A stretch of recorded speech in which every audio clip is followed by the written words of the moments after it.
Hi everyone, welcome back to my channel Code with Ahmed. So in this video we will continue our next problem of model question paper. Okay, तो हमने previous video में देखा था question number 2 का part A, तो ये video में हम देखेंगे part B. Okay, sorry part B. Okay, और का पार्ट बी. तो चलिए देखते हैं और इसको सॉल्व करते हैं step by step. Okay, question number 2 B. Okay, question क्या कह रहा है? If u is equal to 2yz divided by x and v is equal to 3zx divided by y and w is equal to x by w is equal to 4xy divided by z. Okay, उसके बाद क्या करना हमको? Then find हमको Jacobian find करना है. Dou divide by u v and w divide by dou x y and z. Okay, तो हमारा ये क्वेश्चन दिया हुआ है. ठीक है, इसको हमको तीन फंक्शन है, तीन इंडिपेंडेंट वेरिएबल है x y z. Okay, u v and w, तीन हमारा फंक्शन है. ठीक है, तीन इंडिपेंडेंट वेरिएबल है x y z. ठीक है, तो उसके लिए हमने ऑलरेडी देख रखा है. उसका फॉर्मूला क्या होता है? हम जब जैकोबियन पढ़े थे कि अगर if you have u v and w are the function of three independent variable with variable x y z, then Jacobian is equal to. ठीक है, सॉल्यूशन सॉल्व करते हैं इसको. ओके,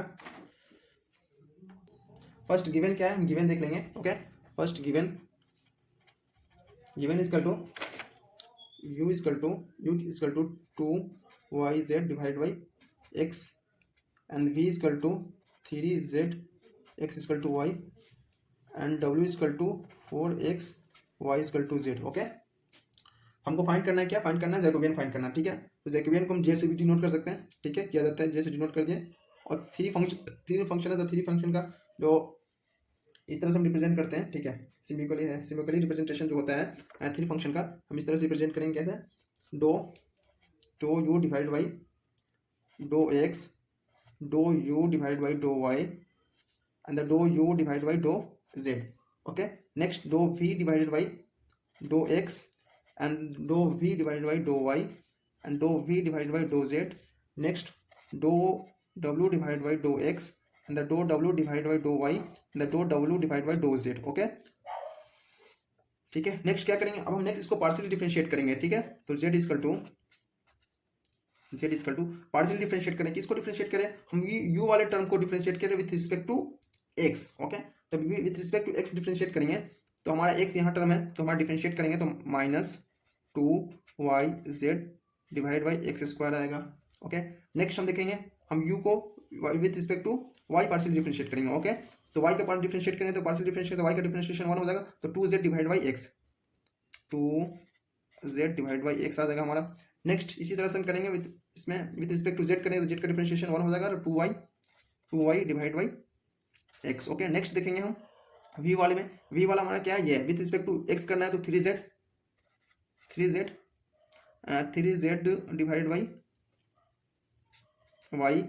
नेक्स्ट 3 माइनस 3, क्योंकि हम y के रिस्पेक्ट में कर रहे हैं, तो यहाँ y के रिस्पेक्ट हो तो minus 3z x divide by y square. Next 3x divide by y. Last हमारा बच गया इसको डिफरेंशिएट करेंगे, इसके रिस्पेक्ट में करेंगे. y को हम z के w को हम x के रिस्पेक्ट में डिफरेंशिएट करें, तो 4y divide by z, the 4x divided by z. Next minus 4xy divide by z square. Okay, तो ये हम पार्शियल डिफरेंशिएट कर लिए हैं. नेक्स्ट इसको डिटर्मिनेंट को सॉल्व करना है. ठीक है, सो यहाँ पे सॉल्व करने का कई तरीका है डिटर्मिनेंट को. तो बेसिकली हम दो ऑप्शन है अभी मेरे पास. ठीक है, लाइक फर्स्ट हम डायरेक्ट डिटर्मिनेंट से सॉल्व कर सकते हैं, and one more option is like we can factor out constant from each row. ठीक है, तो हम यहाँ कांस्टेंट क्या कहते हैं, कांस्टेंट फ्रॉम जो भी फैक्टर है, फैक्टर को ले गए हैं. ठीक है, so now we here we use factor form. ठीक है, क्योंकि हम अपने वीडियो में हम डायरेक्ट सॉल्व कर चुके हैं डिटर्मिनेंट को, तो हम यहाँ फैक्टर के फॉर्म में हम देखेंगे, कॉमन कुछ निकाल के रो से और कुछ कॉलम से कॉमन निकाल के इसको सॉल्व करेंगे, तो बहुत ईजी पड़ेगा. चलिए हम सॉल्व करते हैं, फिर आप देखेंगे तो आपको बहुत आसान रहेगा. अब यहाँ एक चीज देख सकते हैं, हम यहाँ फैक्टर ले सकते हैं 2yx का. ठीक है, रो 1 से 2yx का ले सकते हैं, रो 2 से 3/y का ले सकते हैं, रो 4 से y/4/z का ले सकते हैं। हम इसलिए ले रहे हैं कि हमारा डिटर्मिनेंट सॉल्व करने में बहुत ही ईजी होगा, ठीक है। तो यहाँ हम ले सकते हैं factor 2/x from row 1 and factor 3/y from row 2 and the factor 4/y from row 3। Okay, तो चलिए नेक्स्ट पेज में लिखते हैं। ओके, तो चलिए हम लिख भी देते हैं factor 2/x from row 1 factor 3/y from row 2 factor 4/y from row 3। Okay, तो हमारा जो सॉल्व करके आएगा जैकबियन को जैसे रिप्रेजेंट कर रहे हैं, ठीक है। तो 2/x and 3/y and 4/z, ठीक है। तो डिटर्मिनेंट हमारा बचेगा -y/z, z y and z minus z/x divide by y and x y x minus xy divide by z, ये हमारा डिटर्मिनेंट बचेगा, ठीक है। तो चलिए हम इसको सॉल्व करेंगे। तो इसको सॉल्व करेंगे तो हमारा z equal to 2 into 3 6 6 into 4 24 divide by x y z, okay, minus y z y z minus z x divide by y x minus x y divide by z. Okay, चलिए next अब इसको देखते हैं, यहाँ से भी हम factor ले सकते हैं, ठीक है। So now let's factor variable out of the column to make it cleaner। Okay, अब यहाँ से क्या करेंगे हम, यहाँ से 1/x 1/y and 1/z factor लेंगे, ठीक है। कहाँ से लेंगे हम, रो से लेंगे, आप सॉरी कॉलम से लेंगे। पहले तो हम रो से लिए थे, फैक्टर 2/x दिया था, 2/3 रो से लिए थे। अब यहाँ से कॉलम से लेंगे, ठीक है।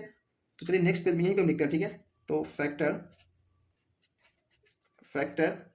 1/x from column 1 factor 1/y from C2 factor 1/z from column 3। Okay, तो ये हम फैक्टर लिए हैं। और फैक्टर ये लेने के बाद देखते हैं हमारा जो डिटर्मिनेंट किस रूप में आता है। Okay, z equal to 24 divide by x y and z and 1 divide by, हम फैक्टर लिए हैं 1/x एंड 1/, हम यहाँ फैक्टर लिए हैं, ठीक है। यहाँ से हम फैक्टर लिए, ठीक है। 1/, यहाँ से हम फैक्टर लेंगे 1/x 1/y 1/z। ओके, तो 1/, हम x लेंगे यहाँ से फैक्टर, तो हमारा क्या आएगा हम देखेंगे, यहाँ से फैक्टर लेंगे हम। ओके, सॉरी यहाँ पे हमारा x मिस हो गया, x होगा। ओके, यहाँ भी हमारा x होगा। ओके, x होगा y z। ओके फाइन, तो यहाँ से हम फैक्टर लेंगे 1/x 1/y and 1/z। Okay, तो यहाँ से फैक्टर लेने के बाद जो हमारा फाइनल रिप्रेजेंटेशन क्या आएगा हम देखेंगे। ओके, तो 1/x ले लिए, 1/y ले लिए, 1/z ले लिए। ओके, तो डिटर्मिनेंट देखते हैं हमारा क्या आएगा। हम यहाँ से 1/x ले लिए, इस रो से 1/x ले लिए, इस रो से 1/x लिए, 1/x 1/y 1/z। ओके, इस कॉलम से इस कॉलम से इस कॉलम से, तो हमारा x 1/x ले चुके हैं, तो यहाँ बचा हमारा माइनस वाई जेड। यहाँ x नहीं है तो z x हो गया, हमारा y x हो गया। नेक्स्ट यहाँ लेंगे हम, यहाँ से क्या ले रहे हैं, y ले रहे हैं, यहाँ से y ले रहे हैं, तो हमारा z y हो गया, यहाँ माइनस z x हो गया। नेक्स्ट हमारा y x हो गया। नेक्स्ट हमारा यहाँ से हम z ले रहे हैं। ओके, तो z x। Okay, next minus x y. Okay, तो यहाँ से कॉमन लेने के बाद ये हमारा आया। अब नेक्स्ट देखेंगे, आपस में दोनों को मल्टीप्लाई करेंगे तो हमारा क्या आ जाएगा, z equal to 24 x square y square and z square. Okay, ये मल्टीप्लाई हो गया। अब यहाँ से हम अब देख सकते हैं each row has a common term like y z x z and x y. अब यहाँ से देख सकते हैं जितना भी रो है हमारा, ठीक है, ये रो हो गया, ये रो है, ये रो। अब यहाँ देख सकते हैं कॉमन टर्म है, कॉमन टर्म क्या है हमारा, वाई जेड है, वाई जेड हो गया, एक्स जेड हो गया एंड वाई एक्स हो गया, ठीक है। तो हम इसको भी हम बाहर ले लेंगे। ओके, तो बाहर लेने के बाद हमारा क्या आएगा, वाई जेड, हम वाई जेड ले लिए, ओके, वाई जेड ले लिए, एक जेड एक्स ले लिए। नेक्स्ट क्या है हमारा, वाई एक्स ले लिए। ओके, तो फाइनल मेरा जो डिटर्मिनेंट आया मैट्रिक्स के फॉर्म में क्या आएगा, -1 -1 1 1 1 -1 1 1 1 -1। ओके, ये है। चलिए अब इसको सॉल्व करेंगे, तो इसको सॉल्व करेंगे तो यहाँ वाई जेड है, ये वाई जेड है, वाई जेड है, तो वाई स्क्वायर हो जाएगा, जेड स्क्वायर हो जाएगा। इसी तरह से जेड है, जेड एक्स है, ओके, जेड एक्स है, तो यहाँ से हमारा आएगा एक्स स्क्वायर आ जाएगा, वाई स्क्वायर आ जाएगा, जेड स्क्वायर होगा। चलिए नेक्स्ट लिखते हैं, z equal to 24 x square y square and z square.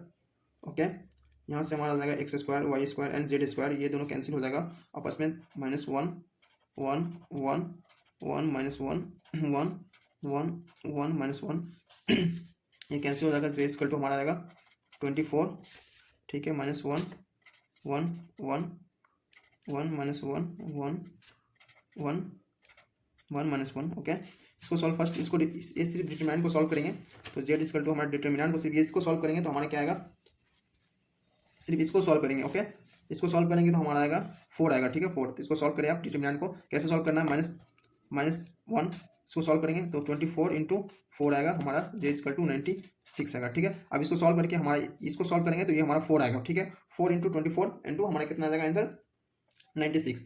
तो ये हमारा फाइनल जबकि जे इक्वल टू 96 है, ठीक है। अब इसको सॉल्व करें, इजी है, बहुत इजी है, हमने आपको ऑलरेडी हम प्रीवियस वीडियो में बता चुके हैं कैसे डिटरमिनेंट सॉल्व करना है, ठीक है। ये इतना हम इसलिए सॉल्व किया है कि हम एक डायरेक्ट फॉर्म ऑलरेडी कर चुके हैं अपने वीडियो में, ठीक है। ये कॉमन फैक्टर लेके हम सॉल्व किए कि ताकि आप दो भी तरीका जाने, आप किसी आप जिस तरीका आपको जो तरीका आपको बेटर लगे उस तरीके से आप सॉल्व करें, ठीक है। तो आई होप अब ये क्वेश्चन आपको समझ में आया होगा, ठीक है।